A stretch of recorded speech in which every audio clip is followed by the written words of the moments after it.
तैयारे खरीदने के मुआहदे पर दस्तखत किए तो कागजों पर स्याही नहीं गिरी, बल्कि खित्ते के दिफाई तवाजुन पर एक भारी पत्थर रख दिया गया।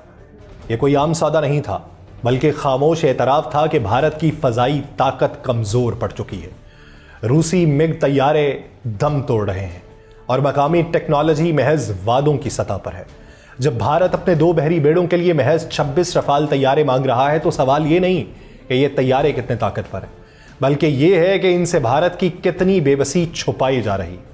पाकिस्तान बगैर किसी शोर शराबे के अपनी सरजमीन पर तैयार किए गए तैयारे जदीद तरीन मिसाइलों के साथ तैनात कर चुका है और भारत अभी भी मगरबी दरवाजों पर ताकत की भीख मांग रहा है।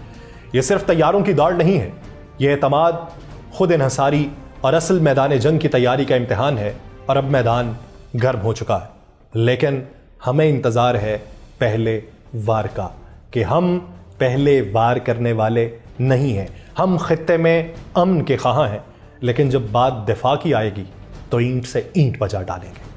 आप सब पर सलामती हो। मैं यासिर रशीद हूं और आप देख रहे हैं 92 डिजिटल। नाज़रीन, पहलगाम हमले के बाद भारतीय क़यादत ने एक बार फिर जारहियत की राह चुनी। अवामी मुखालिफत के बावजूद भारत ने फ्रांस के साथ 26 राफेल जंगी तैयारों का नया मुआहिदा किया, जिसकी मालियत तकरीबन $8 अरब है। दिलचस्प बात यह है कि यह फैसला एक ऐसे वक्त में किया गया जब भारत के अंदर राफेल तैयारों पर पहले ही करप्शन के इल्जामात और वसाइल के ज़िया पर शदीद सवालात उठ रहे थे। लेकिन पहलगाम वाक़े को एक सियासी मौके में बदलकर भारतीय हुकूमत ने राफेल डील को अवामी तहफ़्फ़ुज़ के नाम पर पेश किया। ये नए राफेल तैयारे, जिनमें से 22 एक नशिस्त वाले और 4 तरबियती 2 नशिस्तों वाले हैं, भारतीय बहरिया के लिए मखसूस हैं, जो तैयारा बरदार जहाज़ों से परवास के काबिल होंगे। मगर हकीकत यह है कि ये तमाम तैयारे फौरी तौर पर दस्तयाब नहीं होंगे, बल्कि इनकी पहली डिलीवरी भी 2028 से पहले मुमकिन नहीं है और मुकम्मल खेप जो है ये 2030 तक ही मुतवक्के। तो सवाल ये, क्योंकि अभी ये ऑर्डर है, तो सवाल कि क्या ये खरीदारी किसी फौरी खतरे का जवाब है या महज दिफा के नाम पे हथियारों की दौड़ में अवामी पैसा झांकने का एक नया बहाना। जब हम इसका तकाबुली जायजा पाकिस्तान की फजाई ताकत से लेते हैं तो राफेल की यह ताकत भी मद्दम पड़ जाती है। पाकिस्तान के JF-17 थंडर, जो जदीद चीनी मिसाइल टेक्नोलॉजी से लैस है, खासतौर पर PL-15 BVR मिसाइल, फजाई बर्तरी के मैदान में किसी भी राफेल तैयारे के लिए एक डरावना ख्वाब बन सकते हैं। PL-15 की तवील रेंज और लॉक ऑन सलाहियत उसे दुश्मन के तैयारों को मीलों दूर से निशाना बनाने के काबिल बनाती है, ऐसी बर्तरी जो अभी तक भारत के पास मौजूद नहीं। भारत की हालिया दिफाई खरीदारी एक जारहाना बयानिए को तकवीयत दे रही है, मगर मैदान अमल में अगर कभी भी हकीकी तसादुम हुआ तो राफेल का रोब JF-17 की तेज, मोहलिक और सस्ती ज़रबों के सामने रेजा रेजा हो जाएगा। सस्ती ज़रबें इसलिए कि वो राफेल से कई गुना सस्ता है। भारत ने पहलगाम हमले को जवाब बनाकर एक ऐसे मुआहिदे को आवाम के सामने कौमी सलामती का लिबादा उड़ा के पेश किया है, जो दरहकीकत कई माह पहले तय पा चुका था। जुलाई 2023 में दिफाई खरीदारी काउंसिल ने 26 राफेल तैयारों की मंजूरी दी थी और उसकी हतमी मुहर रवां महीने के आगाज में वज़ीर आज़म मोदी की सरबराही में सलामती से मुतल्लिक काबीना कमेटी ने लगाई। मगर मुआहिदा अचानक पहलगाम हमले के बाद अवामी शऊर में धकेल दिया गया, क्योंकि पहले उसके ऊपर करप्शन के इल्जामात लगते रहे, पैसों के बेदरेग ज़िया के हवाले से बातें उठती रहीं। रफाल तैयारे बिलाशुबा जदीद टेक्नोलॉजी से लैस हैं, जिनमें जौहरी बम ले जाने की सलाहियत है, सैकड़ों किलोमीटर तक मार करने वाले मिसाइल जो हैं, जिन्हें एग्जॉसेट AM-39 कहा जाता है, वो उसके अंदर नस्ब हैं। समुद्री जंग के लिए फ़ज़ा से फ़ज़ा में हदफ को 150 किलोमीटर तक निशाना बनाने वाला मिसाइल भी उसके अंदर मौजूद है। लेकिन भारतीय दिफाई माहिरीन इस ताकत को फैसला कुन करार दे रहे हैं। सवाल उनके लिए यह है कि क्या हथियारों की नुमाइश मैदान जंग में बर्तरी की जमानत बन सकती है। पाकिस्तान के JF-17 थंडर ब्लॉक 3, जो पहले ही फजाई बेड़े में शामिल है, PL-15 BVR मिसाइल से लैस, जिसकी रेंज जो है वो उनके 150 किलोमीटर तक मार करने वाले मिसाइलों से कहीं ज्यादा है। ये मिसाइल ना सिर्फ तवील फासले पर हदफ को निशाना बनाने की सलाहियत रखते हैं, बल्कि इनकी speed, lock on system, signal jamming से बचाव की सलाहियत इन्हें राफेल के मिसाइलों पर बरतरी देती है।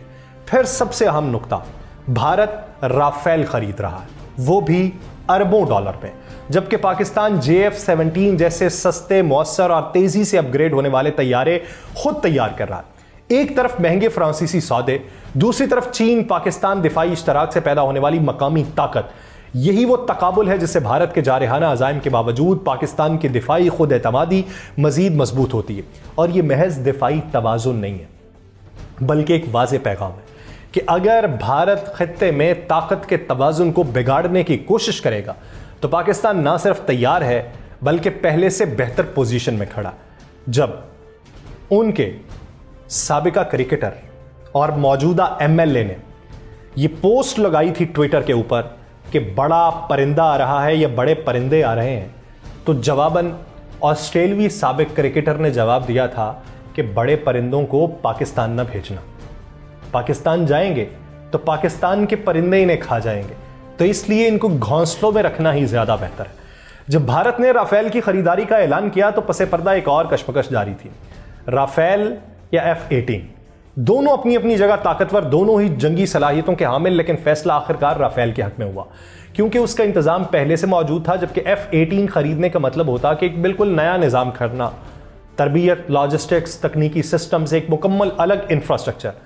तो उनके दिफाई तज्जियाकार राहुल बेदी ये इतराफ़ करते हैं कि भारत के पास MiG-29 जैसे रूसी तैयारे पुराने हो चुके हैं जो अगले चंद बरसों में अमली तौर पर भी नाकारा हो जाएंगे। इंजन की कमज़ोरी, डेक पर लैंडिंग के दौरान पुर्जों का बार बार ख़राब होना, ये वो नकाइस हैं जिन्होंने भारतीय बहरिया को बहरान में धकेला, और यही वो खाली जगह थी जिसे अब फ्रांसीसी राफेल से भरने की कोशिश की जा रही है। लेकिन सवाल अब भी अपनी जगह कायम है कि क्या फरसूदा रूसी टेक्नोलॉजी से निकलकर महंगी फ्रांसीसी मशीनरी की तरफ जाना वाकई कोई तरक्की है या बस एक वक्ती हल जो भारत के असलहे को मईशत में मजीद जकड़ देगा। जबकि पाकिस्तान इस तमाम वक्त में अपने पांव पे खड़ा रहा। JF-17 थंडर की तैयारी, अपग्रेडेशन और उसके ब्लॉक 3 मॉडल्स ने यह साबित किया कि पाकिस्तान सिर्फ एक खरीदार नहीं है बल्कि दिफाई सनत में एक पैदा करने वाला मुल्क बन चुका है। जहां भारत राफेल जैसे जहाज को बहरी बेड़ों पर उतारने की मंसूबाबंदी कर रहा है, वहीं पाकिस्तान के पास पहले से ही PL-15 जैसे मिसाइलों से लैस फाइटर्स मौजूद हैं जो भारतीय फजाइया को किसी भी महाज पर चैलेंज देने के लिए तैयार है। यहां भारत को एक और चैलेंज दरपेश है, उसके पास मकामी तौर पर तैयार करदा कोई मुअस्सर बहरी जंगी तैयारा नहीं है। तो इस हवाले से बरसों से aeronautical development agency twin engine वाला एक तैयारा बनाने में मसरूफ है, मगर वो अब तक सिर्फ खाकों में।